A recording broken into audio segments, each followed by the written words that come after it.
Nyota ya Simba. Kupata ganzi kwa kujua ukweli. Kuona unaendelea kukata tamaa.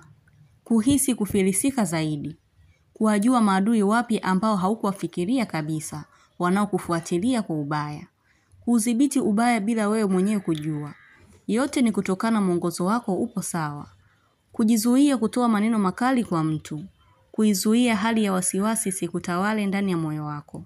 Baadhi yenu mtavivuka vizuizi vizito ambavyo mlishindwa kuviepuka hapo mwanzo. Utapokea taarifa ya kukubaliwa maombi yako. Kusita kumueleza mtu ukweli. Utapata ongezeko la kitu au pesa ambayo ipo nje ya mshahara au usioitarajia. Mtu atajaribu kuzizungumzia hisia zake kwako. Simba, epuka kuwa king'ang'anizi kwenye vitu visivyokuwa na faida. Utajitahidi kumuelewa mtu lakini utashindwa kabisa. Kuitafakari kauli ya mtu kwa muda mrefu. Kwa baadhi yenu mpo katika harakati za kujipambania na kuona ugumu ambao upo mbele yenu. Simba, acha muda utende.